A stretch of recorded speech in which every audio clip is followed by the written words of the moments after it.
Rádio Rio de Janeiro, a emissora da Fraternidade, passa a apresentar Luz na Penumbra, programa que leva ao seu coração a mensagem da doutrina espírita.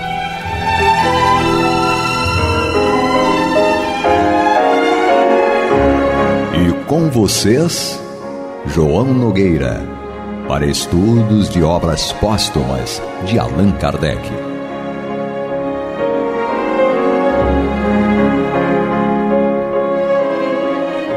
Bem, meus queridos amigos e irmãos, aqui estamos nós, uma vez mais, com alegria renovada, com alegria de sempre, para juntos estudarmos o livro Obras Póstumas. Esse livro que ele não foi publicado por Allan Kardec, mas os textos foram todos escritos, ou quase todos, tem algumas coisas que não, mas foram quase todos escritos por Allan Kardec, descobertos por sua esposa, Amélie Gabrielle Boudet, a Doce Gabi, como ele chamava a sua esposa, e depois, com a ajuda de Lei Marie, eles formaram um livro e publicaram esse livro com esse título, Obras Póstumas. Então, nós vamos estudar, vamos dar continuidade ao estudo desse livro e agradecendo muito a participação de cada um de vocês. De alguma forma, vocês participam, quer mandando suas mensagens para o 984867633, é o WhatsApp da Rádio Rio de Janeiro, 984867633. Você mande sua mensagem dizendo, olha, eu quero mandar um recado para o João Nogueira, do programa Luz na Penumbra, estudo de obras póstumas, e o recado chega a nós, né? E também vocês nos ajudam quando vocês oram por nós, quando vocês fazem as suas orações e lembram assim, deixa eu orar também pela equipe da Rádio Rio de Janeiro, por todos, funcionários, diretoria, voluntários de uma maneira geral, todos os colaboradores da Rádio Rio de Janeiro, que são fundamentais para que essa rádio esteja no ar, e todos os que estão participando do Clube da Fraternidade. Clube da Fraternidade, que é o grupo de pessoas que doam no mínimo R$20 por mês e que fazem esta rádio existir. Graças a vocês, a rádio está no ar e a rádio leva essa mensagem de conforto, de esclarecimento, essa mensagem de otimismo, porque você olha às vezes em volta e fala, meu Deus, esse mundo está perdido, para onde nós vamos? E aí, através do estudo do Evangelho de Jesus, do estudo das obras de Allan Kardec, do Espiritismo, nós vamos percebendo que não, esse mundo não está perdido, tudo está rigorosamente certo. Nós não estamos aqui à toa, nós não estamos aqui por acaso, e tudo que acontece tem uma necessidade de acontecer e tem um objetivo maior, que é o nosso aprimoramento. Então, tudo isso, você nos ajuda participando do Clube da Fraternidade. Não posso participar do Clube da Fraternidade, eu não tenho R$20 para doar por mês. Eu posso fazer um Pix aqui de R$1, de R$5, de vez em quando. Não posso nem fazer isso, não tem problema. Ore por nós, ore por nós. É a melhor forma de você contribuir com a rádio, orando por nós, e a outra forma, divulgando a Rádio Rio de Janeiro. Vamos então ao estudo de obras póstumas. Estamos no capítulo intitulado Constituição do Espiritismo. Nós iniciamos já o parágrafo 8º, que tem como título Do Programa das Crenças, do Programa das Crenças. E já vamos aí quase ao final do texto. Provavelmente terminamos esse trecho, esse parágrafo, melhor dizendo, hoje, mas como eu sempre digo, a gente não tem pressa, a gente não quer terminar, a gente quer entender, nós queremos entender cada uma dessas explicações que Kardec nos dá. Vamos ao texto então. Nada sendo perfeito neste mundo, as melhores coisas têm seus inconvenientes. se houvesse de rejeitar tudo o que não esteja isento de inconveniências, nada se admitiria. Em tudo se faz preciso contrapesar as vantagens e desvantagens. Ora, é por demais evidente que aqui as primeiras sobrepujam as segundas. O que Kardec está querendo nos falar com esse trechinho lido é que nós não temos um sistema religioso, de crenças, melhor dizendo, que seja perfeito, que seja isento de erros. É óbvio que aqui também vem a chamada humildade de Allan Kardec, quando ele diz: em tudo se faz preciso contrapesar as vantagens e desvantagens. Ora, é por demais evidente que aqui, ou seja, no Espiritismo, as primeiras, ou seja, as vantagens sobrepujam as segundas, as desvantagens. Isso aqui é uma prova grande de humildade do nosso Allan Kardec. Hoje nós sabemos que tudo aquilo que o Espiritismo nos traz de conhecimento não foi ainda, a ciência ela não provou que o Espiritismo estava em erro, em momento nenhum, em ponto nenhum. Se você souber algum ponto em que a ciência provou, não é uma tese, nada disso, é prova inconteste. Prova é aquilo que você testou de várias formas, com várias observações, vários observadores, e chegaram sempre à mesma conclusão, e aquilo é incontestável. É ciência falando. Provou que o Espiritismo está errado em algum ponto, o Kardec diz lá, o Espiritismo se modificará neste ponto. Aí é que diz que a doutrina ela é insuperável por conta disso. Ela não diz, eu estou certa e a ciência está errada. Não, se for provado, ela se modifica. Porém, nesses anos todos que a doutrina está aí, mais de 160 anos, nada foi provado pela ciência que o Espiritismo está em erro.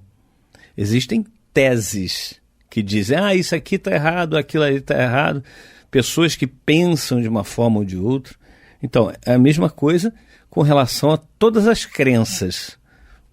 A ciência já mostrou que, por exemplo, que Galileu Galilei, né, ele foi excomungado da igreja porque disse que não é o Sol que gira em torno da Terra, mas sim a Terra que gira em torno do Sol. Então, isso aí foi a ciência, ou seja, Copérnico e Galileu estavam com a ciência, estavam ao lado da ciência, da observação das várias etapas que um pesquisador passa para demonstrar que isto é certo e aquilo é errado, que isto é verdadeiro e aquilo é falso. Então, eles estavam do lado da ciência e a igreja, àquela época, contestou e disse que não é possível, porque o que nós cremos é que o Sol gira em torno da Terra. E aí, Galileu Galilei disse que, então eu estou errado, para não morrer, né? Para não ser sacrificado. E hoje é ao contrário, né? As religiões elas estão cada vez mais se aproximando da ciência, apesar de terem algumas restrições ainda, mas são restrições que vão cair por terra mais à frente, né? Então, nós temos dentro da doutrina espírita coisas assim maravilhosas que realmente se aproximam do conhecimento dos cientistas, normalmente. Então, não há o que modificar porque ainda não foi provado nada ao contrário. E Kardec, então, está dizendo que as vantagens da crença do Espiritismo sobrepujam as desvantagens, e eu não vejo desvantagem absolutamente nenhuma. Mas tudo bem, vamos em frente, continuando o texto. Que nem todos os que se qualificam de espíritas se submeterão à Constituição, é certo.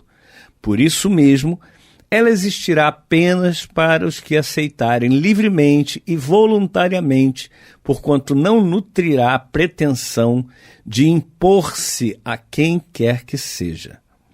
uma vez que o Espiritismo não é compreendido da mesma forma por toda a gente, a Constituição apela para os que o encaram do seu ponto de vista, com o objetivo de lhe dar apoio quando se achem isolados e de fortalecer os laços da grande família pela unidade da crença, mas, fiel ao princípio de liberdade da consciência, que a doutrina proclama como direito natural, ela respeitará todas as convicções sinceras e não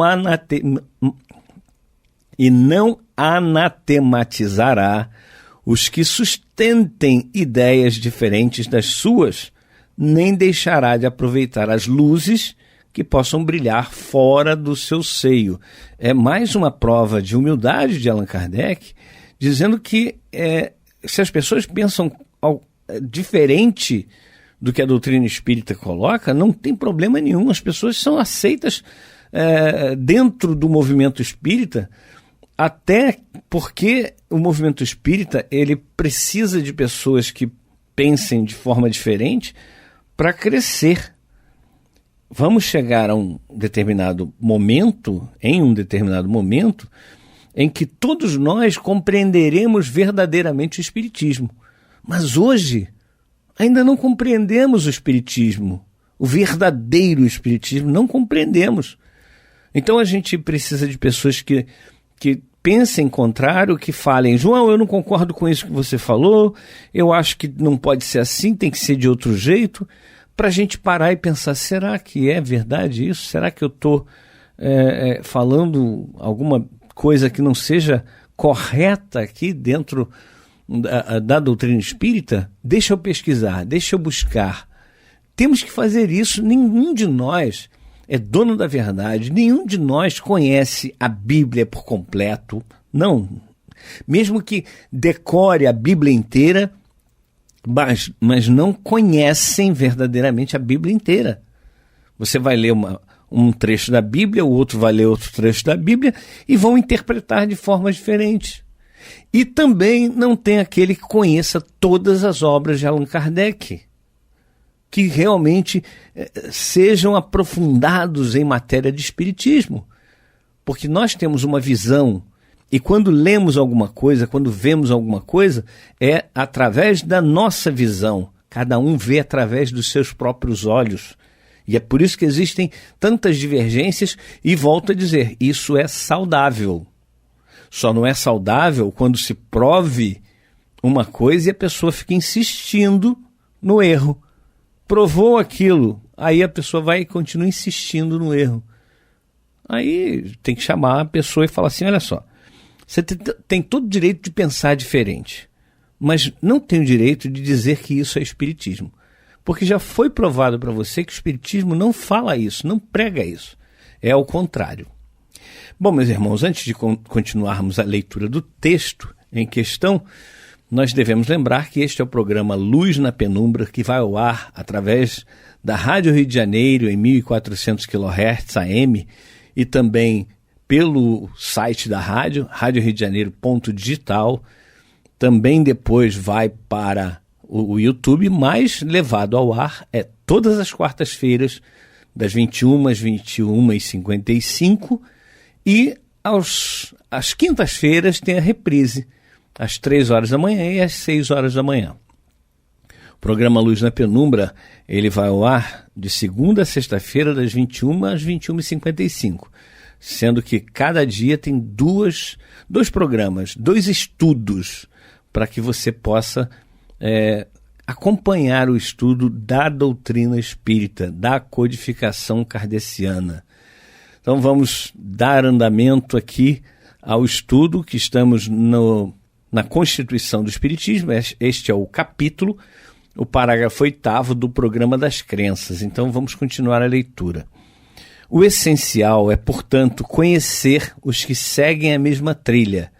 Mas como sabê-lo com exatidão?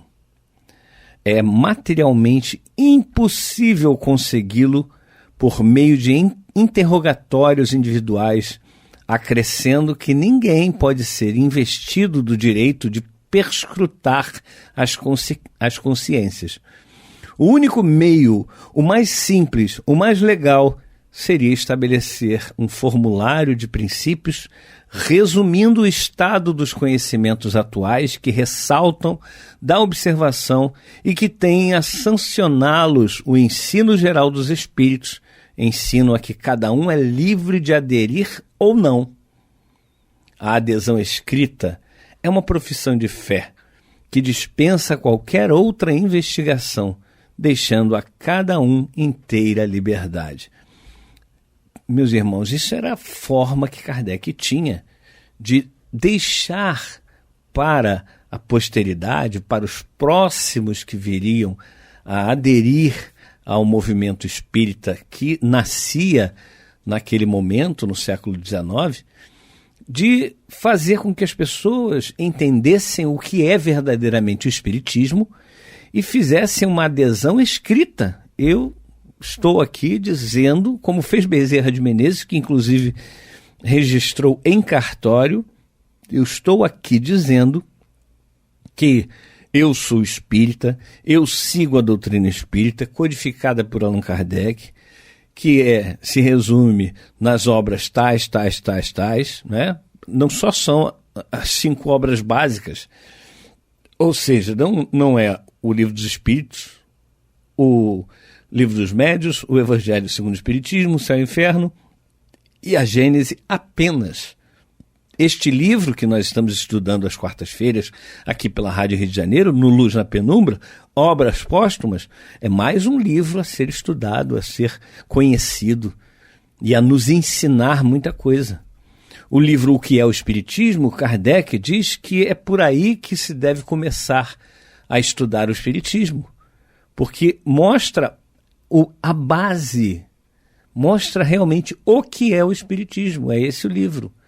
Nós temos a Revista Espírita, 12 anos de Revista Espírita, temos outros livros mais, e aí nós vamos realmente compreendendo o que é o Espiritismo, entendendo, e cada um é livre para seguir da forma que quiser, né? Então, essa profissão de fé, como diz aqui Allan Kardec, claro, de forma espontânea e voluntária, ele lembra, cada um faz como quiser. Hoje não tem mais a necessidade de você fazer isso por escrito. Nós sabemos que a consciência é de cada um. Cada um de nós precisa realmente ter a consciência de ser espírita verdadeiramente. E ser espírita verdadeiramente não é conhecer as obras de Allan Kardec apenas. Conhecer as obras de Allan Kardec é fundamental. Fundamental, é a base. Mas é aplicar em nossas vidas tudo aquilo que aprendemos na doutrina espírita. Tudo aquilo que nós estudamos na doutrina espírita, apliquemos em nós mesmos. Aí sim, nós vamos estar assinando, não num papel que daqui a pouco pode ser destruído, mas sim na nossa consciência. Vamos dar seguimento? Consequentemente, a Constituição do Espiritismo tem como complemento necessário, no que concerne à crença, um programa de princípios definidos, sem o qual seria obra sem alcance e sem futuro. Este programa, fruto da experiência adquirida, será o marco indicador do caminho. Para perlustrá-lo com segurança, a par da Constituição orgânica, faz-se necessário uma constituição da fé, um credo, se o preferirem que seja o ponto de referência de todos os adeptos. Contudo, nem esse programa, nem a Constituição orgânica podem ou devem acorrentar o futuro sob pena de sucumbirem, cedo ou tarde, sob as coações do progresso. Fundados de acordo com o estado presente dos conhecimentos, tem ele que se modificar e completar à medida que novas observações lhe demonstrarem as deficiências ou os defeitos. As modificações, entretanto, não lhe devem ser introduzidas levianamente, nem com precipitação. Hão de ser obra dos congressos orgânicos, que à revisão periódica dos estatutos constitutivos acrescentará a do formulário dos princípios. Kardec, nos traz aqui essa verdadeira aula de como nós devemos fazer para que um estatuto, por exemplo, de uma instituição como a Rádio Rio de Janeiro, como o Centro Espírita que você frequenta, que você dirige, deve ser avaliado periodicamente. Nós devemos analisar. O estatuto, ele não é eterno, não é imutável, não pode ser, porque nós estamos vendo aí que antes da pandemia, os centros espíritas agiam de uma forma. Hoje nós já temos centros espíritas que foram formados, que funcionam, que existem apenas no virtual. Não tem sede, não tem uma casa, um local físico em que eles funcionam. São centros espíritas virtuais que ficam lá no YouTube, que ficam lá em algum outro tipo de mídia, para que possam as pessoas de qualquer parte do mundo participarem das reuniões, normalmente reuniões de estudo. Então, não podemos jamais imaginar que um estatuto que foi feito há 30 anos esteja atualizado agora. Aqui na Rádio Rio de Janeiro, eu já falei isso, mas aqui na Rádio Rio de Janeiro, nós acabamos de modificar o estatuto da rádio. Eu não sei, não tenho conhecimento de quando foi feito esse estatuto ainda válido, porque nós, como fundação, a Fundação Cristã Espírita Cultural Paulo de Tarso, que é a mantenedora e a dirigente, né, mor da Rádio Rio de Janeiro, ela, como fundação, ela precisa que o seu estatuto seja aprovado pelo Ministério Público Estadual. Então nós formamos o estatuto, foi aprovado em assembleia do Conselho Curativo da Rádio Rio de Janeiro, da Funtarso, e aí, depois de assinado, enviado, com a ata, né, dessa aprovação, enviado para o cartório e depois enviado para o Ministério Público, para exatamente o Ministério Público avaliar e ver se alguma coisa ali não está de acordo com as leis vigentes no país e no Estado. Então, a gente precisa rever sempre os estatutos para que a gente não fique perdido no tempo. E aqui um último trecho desse texto: marchando constantemente de harmonia com o progresso, Constituição e credo subsistirão na sucessão dos tempos. É o que estamos vendo. A doutrina espírita é realmente muito atual. Ela não é ultrapassada. E nós, ao ficarmos antenados, ligados, não só no estudo da doutrina espírita, mas também os estudos da ciência, nós vamos para e passo acompanhando e fazendo com que a doutrina espírita seja uma doutrina de vanguarda, e nós ainda precisamos aprender com a doutrina espírita, ainda precisamos saber o que ela verdadeiramente nos ensina, para que não estejamos aí fazendo coisas erradas. Nós temos que realmente fazer com que a doutrina cada vez mais penetre nos ouvidos e nas vidas das pessoas. Bem, meus irmãos, estamos terminando o programa de hoje. Queremos pedir para que permaneça ligado na Rádio Rio de Janeiro, pois vem aí com o Antônio de Pádua o estudo do livro O Evangelho segundo o Espiritismo. Até a próxima oportunidade, se Deus assim permitir. Você está ouvindo o programa Luz na Penumbra.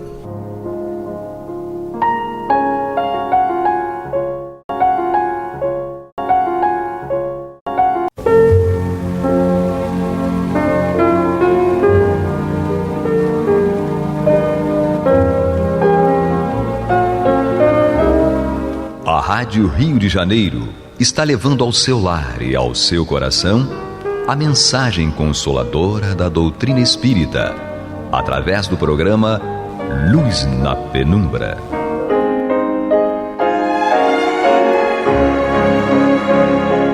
E com vocês, Antônio de Pádua Barbosa, para comentar o Evangelho segundo o Espiritismo, da obra codificada por Allan Kardec. Olá, meus amigos, muito boa noite.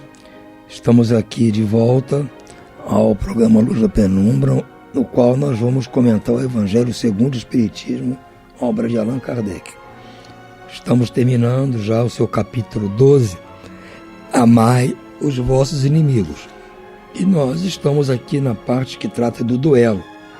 Já estudamos no programa anterior os itens 11 e 12, essas mensagens enviadas pelo Ardolfo, bispo de Argel, e por Santo Agostinho. E hoje nós pretendemos encerrar este tema com as 3 últimas mensagens. A primeira, do item 13, é a mensagem de um espírito protetor em Bordeaux, 1861. Ele diz o seguinte: o duelo, como outrora o que se denominava o juízo de Deus, é uma das instituições bárbaras que ainda regem a sociedade. Que dirias, no entanto, se visseis 2 adversários mergulhados em água fervente ou submetidos ao contato de um ferro em brasa para resolver a contenda entre eles, reconhecendo-se estar com a razão aquele que melhor sofresse a prova? Qualificarias esses costumes de insensatez. Que é esse costume que ele fala aqui? A justiça de Deus. Na Idade Média, até a Idade Média, quando havia uma disputa de 2 pessoas e não se sabia quem estava com a razão, a justiça deles lá, geralmente, era um rei, um soberano, um duque, alguém que era o manda-chuva lá da região, determinado. Então vamos fazer a justiça de Deus para ver quem tem razão. E como era essa justiça de Deus? Mergulhava os 2 num caldeirão de água fervente. Ou então pegava um ferro em brasa e espetava um, espetava o outro. E outras coisas semelhantes, outras torturas dessas doideiras. Aquele que resistisse mais era o que estava com a razão. Hoje em dia isso é inconcebível. Quer dizer, na época do Kardec já era inconcebível, já tinham acabado com isso. Que justiça doida é essa? Vocês vejam só. Isso, naquela época de Kardec, 1861, veio a mensagem. Já não se concebia mais isso. Então, o nosso irmão aqui, o Espírito Protetor, segue. O duelo é uma coisa pior do que tudo isso. Então ele considera o duelo pior que essa justiça doida de achar quem tem razão que sofrer menos de ficar num tanque de água fervendo ou ser tocado por ferro em brasa. Ele diz que o duelo é pior. Para o duelista experiente, é um assassínio cometido a sangue frio, com toda a premeditação possível, pois ele está certo da eficácia do golpe que desfechará. Claro, o cara que é na espada, o duelo, ele é bom de espada, sabe que é melhor que o outro, então para ele que o duelo ali é um assassinato, porque não tem igualdade de condições. Da mesma maneira, se fosse arma de fogo, ele deveria ser o melhor atirador, então não é mais um duelo, é um assassinato. Para o adversário quase certo de sucumbir em virtude de sua fraqueza e inabilidade, é um suicídio cometido com a mais fria reflexão. Para aquele que não tem a habilidade e a destreza do outro, é um suicídio, já sabe que vai parar e vai morrer, vai perder. Sei que muitas vezes se procura evitar essa alternativa igualmente criminosa, confiando ao acaso a questão. Mas então isso não é voltar, de certa forma, ao juízo de Deus da Idade Média? Ou seja, o duelo, naquela altura, 1861, propagar isso como para dirimir uma dúvida judicial, ou uma ofensa, lá o que fosse, fazer isso, não era a mesma coisa que voltar à Idade Média com aquela justiça de Deus? Ele está dizendo, isso é a mesma coisa. E nessa época a culpa era infinitamente menor. Ele ainda diz que a justiça de Deus, aquela doideira lá, tinha menor culpa do que o duelo, e vai explicar por quê. A própria denominação de juízo de Deus indica a fé ingênua, é verdade, mas afinal fé na justiça de Deus. Ou seja, as pessoas faziam isso porque achavam que era uma justiça, eles não tinham concepção de outra coisa melhor. Um juiz verdadeiro, porque não tinha dados, não tinha prova, então vamos apelar para Deus para decidir. Como Deus vai mandar um enviado, não vai, então vamos fazer uma tortura aqui, aquele que resistir é porque Deus aliviou ele. Então pelo menos eles estavam fazendo aquilo pretensamente em nome de Deus. Então a culpa é menor do que o duelo. Ao passo que o duelo, tudo se resume à força bruta, de tal sorte que não é raro é o ofendido que sucumbe. Geralmente o cara que ofende é desafiado por duelo e ganha o duelo. Porque o cara que é fraco não vai sair ofendendo ninguém por aí, que ele sabe que o troco vai ser pesado. Então, geralmente é o forte, o cara que abre na espada, nas armas de fogo, sai por aí ofendendo. Que sabe que quem desafiá-lo vai perder. Então, o duelo é uma coisa inconcebível. Como era inconcebível essa justiça de Deus? Mas que ela pelo menos tentava ser justa, porque vou entrar em igualdade de condições naquela água quente ou no ferro em brasa e deixar Deus decidir.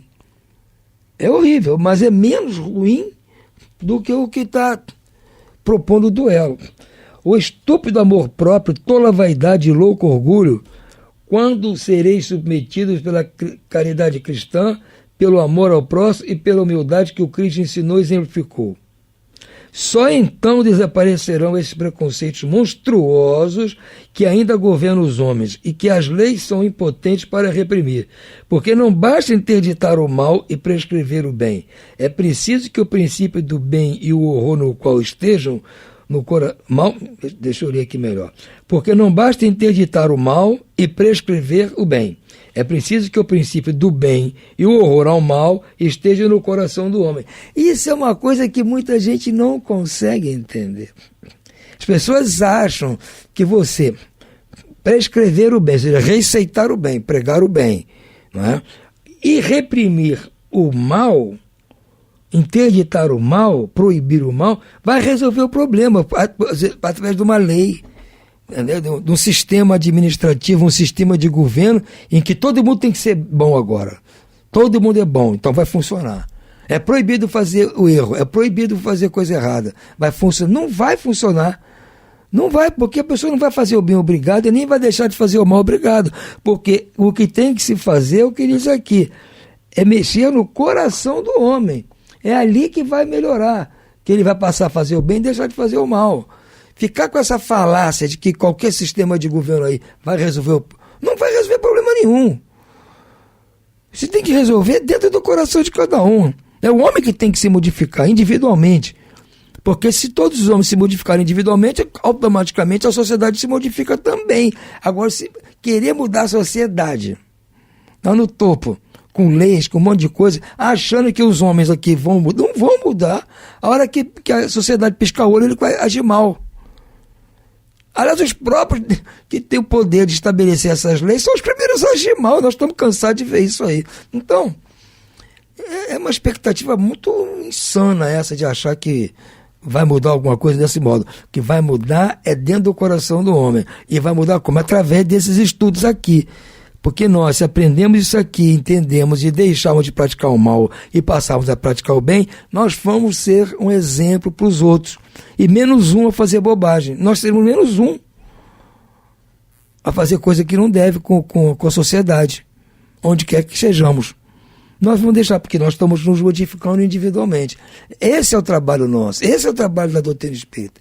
Modificar o homem individualmente, o homem se elevar, transformar-se num homem de bem, como vamos estudar aqui no capítulo 17 mais adiante. Temos que nos transformar em homens de bem. Isso é que importa. E, consequentemente, a sociedade também vai mudar. Não vai ser proibido o duelo que vai deixar de ter duelo. O duelo caiu porque ficou em desuso, porque ficou anacrônico.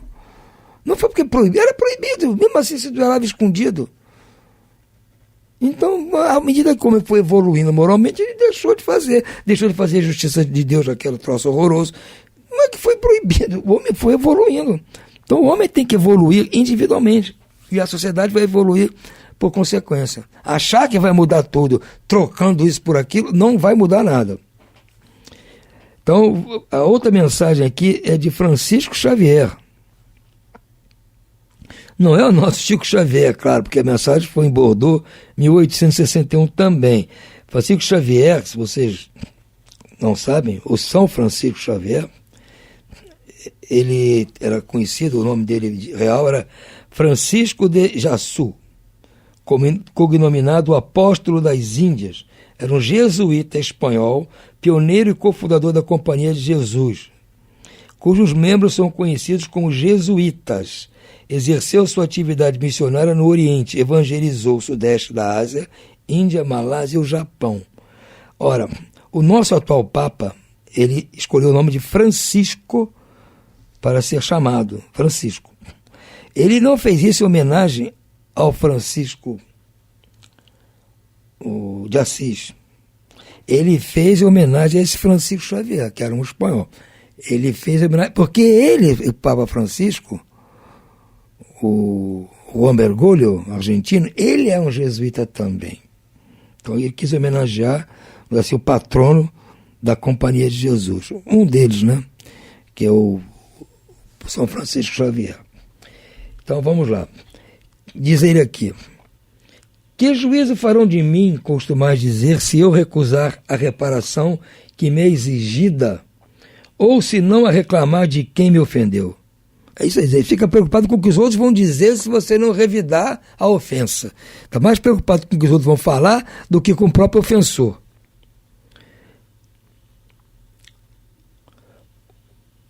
Os loucos como vós, os homens atrasados vos censurarão, mas os que se acham esclarecidos pelo facho do progresso intelectual e moral dirão que procedeis de acordo com a verdadeira sabedoria. Refleti um pouco. Por que motivo de uma palavra dita às vezes impensadamente ou inofensiva, vinda de um dos vossos irmãos, o vosso orgulho se sente ferido? Respondeis de modo áspero e daí uma provocação. Antes que chegue o momento decisivo, inquiris a vós mesmos se procedeis como cristãos. Que contas ficareis devendo à sociedade se a privardes de um de seus membros? Pensaste no remorso que vos assaltará por haverdes roubado o marido de uma mulher, o filho de uma mãe, o pai que servia de amparo aos filhos? Certamente o autor da ofensa deve uma reparação, porém não se será mais honroso dá-la espontaneamente, reconhecendo suas faltas, do que expor a vida daquele que tem o direito de se queixar? Quanto ao ofendido, convenho que, algumas vezes, por ele achar-se gravemente ferido, quer em sua pessoa, quer no que é mais caro, não está em jogo somente o amor próprio. O coração se acha magoado, sofre, mas além de ser estúpido arriscar a vida contra um miserável capaz de praticar uma infâmia, dar-se-á que a afronta, seja ela qual for, morto ofensor, deixa de existir? Ou seja, você mata o cara que lhe ofendeu, a ofensa acaba? Ficou no ar a ofensa, ficou pregado em você, amigo. Chamou você de ladrão. Ah, vou lá, me vingo, chamo pro duelo e mato no duelo. Depois vão dizer, olha, aquilo ali não é o que chamaram de ladrão. Não se você matou o outro. Continua com aquela pecha. Não resolveu o problema. O sangue derramado não dará mais destaque a um fato que, se falso, cairia por si mesmo, e que, se verdadeiro, deve ficar no silêncio. É verdade, porque é o que eu falei. Se é mentira, o tempo vai demonstrar que é mentira. Se é verdade, o silêncio vai esquecer tudo. Agora, se você revida, chama para o duelo, aí a coisa vai tomar repercussão maior. Nada mais restará, pois, senão a satisfação da sede de vingança. A triste satisfação que quase sempre dá lugar, já nesta vida, a causticantes remorsos. E se é o ofendido que sucumbe, onde há reparação? Ainda tem mais essa, porque se no duelo morrer aquele que foi ofendido, além de não apagar a ofensa, né, vai ficar no prejuízo, porque morreu, a família vai ficar no prejuízo, e o ofensor vai ficar na boa. Não, ele era isso mesmo que eu chamei, e ninguém vai querer desafiar. Não tem sentido essa loucura de duelo, não tem sentido. Nós hoje, graças a Deus, já pensamos dessa forma, mas naquela época era mais complicado. Quando a caridade regular a conduta dos homens, eles conformarão seus atos e palavras com esta máxima: não façais aos outros o que não gostarias que vos fizessem. Então desaparecerão todas as causas de dissensões e, com elas, as dos duelos e das guerras, que são os duelos de povo a povo. Muito bem lembrado, porque uma guerra nada mais é do que um duelo. Não entre uma pessoa e outra, mas entre um povo e outro povo. Então, ele está correto. A última mensagem aqui é de Agostinho, também, em Bordeaux, 1861. O homem do mundo, o homem feliz, que por uma palavra chocante, uma coisa ligeira, despreza a vida que lhe veio de Deus, despreza a vida de um semelhante, que só pertence a Deus, esse é 100 vezes mais culpado do que o miserável que, impelido pela cupidez, se introduz numa habitação para roubar e matar os que se opõem a seus desígnios. Este último é quase sempre uma criatura sem educação e com noções imperfeitas do bem e do mal, a passo que o duelista pertence quase sempre à classe mais esclarecida. Um mata brutalmente enquanto o outro age com método e polidez, o que faz com que a sociedade o desculpe. Acrescentarei mesmo que o duelista é infinitamente mais culpado do que o infeliz que, cedendo a um sentimento de vingança, mata no momento de exasperação. O duelista não tem como desculpa o arrebatamento da paixão, porque entre o insulto e a reparação ele sempre dispõe de tempo para refletir. Age, portanto, friamente e com desígnio premeditado. Tudo é calculado e estudado para matar com mais segurança o adversário. É certo que também expõe a vida, e isso que reabilita o duelo aos olhos do mundo, que nele então só vê um ato de coragem e de desprezo à própria vida. Mas haverá coragem por parte daquele que está seguro de si? O duelo, resquício dos tempos de barbárie, em que o direito do mais forte constitui a lei, desaparecerá por efeito de uma melhor apreciação do verdadeiro ponto de honra e à medida que o homem for depositando fé mais viva na vida futura. Então, Santo Agostinho também está aqui preconizando um futuro bom para nós. E está acontecendo, nós não teremos saber de duelo, pelo menos esse duelo de verdade. Mas nós estamos ainda com os duelos verbais, duelos de bate-boca e ofensas e traições e vingancinhas aí. Ainda está rolando muito isso entre nós. Mas como o duelo desapareceu, eu acredito, eu tenho certeza que no futuro essas disputas também vão desaparecer. Kardec nos traz uma nota aqui. Os duelos vão se tornando cada vez mais raros e, se de vez em quando ainda se vêem alguns exemplos dolorosos, o número deles não se pode comparar com o dos que ocorriam antigamente. Outrora, o homem não saía de casa sem prever um encontro, o que o levara a tomar as necessárias precauções. Um sinal característico dos costumes do tempo e dos povos consiste no porte habitual, ostensivo e oculto de armas ofensivas ou defensivas. A abolição de semelhante uso demonstra o abrandamento dos costumes e é curioso acompanhar a degradação desde a época em que os cavaleiros só cavalgavam protegidos por armaduras e munidos de lança, até a em que o porte de uma simples espada à cintura constituía mais um adorno e um acessório do brasão que uma arma de agressão. Outro sinal da modificação dos costumes é que outrora os combates singulares se davam em plena rua, diante da turba que se afastava para deixar livre o campo aos combatentes, ao passo que estes hoje se ocultam. Presentemente, a morte de um homem é um acontecimento que causa emoção, ao passo que, em tempos passados, ninguém dava atenção a isso. O Espiritismo apagará esses últimos vestígios de barbárie, incutindo nos homens o espírito de caridade e de fraternidade. Isso é muito interessante porque mostra a evolução nossa. Quando as pessoas ligam para cá perguntando, ou afirmando que o mundo está perdido, o mundo tem violência, o mundo tem desgraça, o mundo está de cabeça para baixo e falam mal do mundo hoje, como se estivesse pior. Não, o mundo está melhor. Você vê o Kardec aqui mesmo apontando que até os duelos foram diminuindo. Tinha gente que ia para a rua assistir duelo. Agora a gente tem que fazer as escondidas. Quer dizer, está perdendo o Ibope. Então a tendência é melhorar. Daqui a 100 anos ninguém vai pensar mais em vingar-se um do outro. Isso vai acabar por gosto. O gosto vai mudar. Vai cair de moda. Que nem fraque, cartola, cirola, espartilho. Entendeu? Essas roupas aí, tudo acabou, ninguém usa mais isso. A camiseta, uma bermuda, um chinelo, e tudo bem. A moda, caiu a moda, gente. Então a moda vai melhorar. Ah, mas hoje tem muita moda ruim. Tem. É gosto, porque nós não temos gosto apurado. Mas à medida que avancemos, o nosso gosto vai melhorando também. E não, mas como eu disse aqui, o Espiritismo apagará esses últimos vestígios de barbárie, incutindo nos homens o espírito de caridade e fraternidade. Foi o que eu falei antes. Quem vai regularizar a situação nossa de descalabro dentro da sociedade, de descompasso entre os níveis econômicos, sociais de uma pessoa para outra, essas diferenças e tudo mais, é nossa modificação interna, que é o que propõe o Espiritismo, através da caridade e da fraternidade. Individualmente, não adianta querer mudar o coletivo, nós temos que mudar o indivíduo. Então, gente, é um trabalho duro, mas esse é o trabalho. Ninguém, num toque de mágica, vai virar um povo em povo santo de uma hora para outra, mas individualmente nós podemos virar santos. E a hora que todos formos santos, a sociedade será... Ou não precisa ser todos. Se a grande maioria for santa, então a sociedade já vai virar santa, porque aqueles que estiverem diferentes vão se incomodar. Ou eles mudam ou saem fora.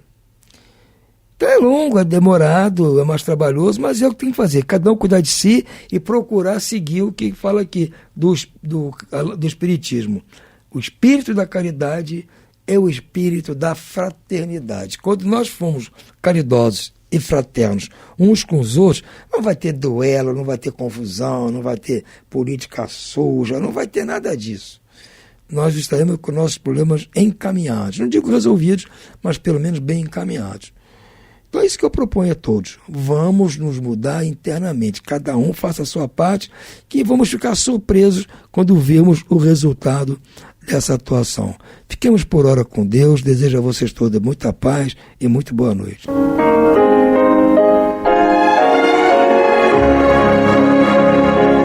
E vamos ouvir agora a prece de encerramento de nosso programa, na voz de Geraldo de Aquino. Jesus, dá-nos coragem para a luta, piedade para os insultos e misericórdia para as injustiças e ingratidões. Limpa nossa alma de inveja e ambições mesquinhas, de ódio e de vingança o nosso caminho.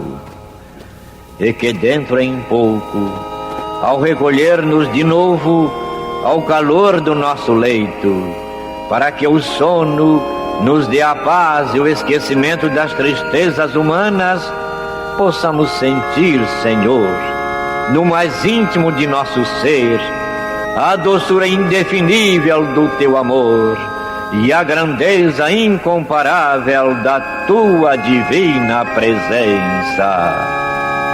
Que assim seja.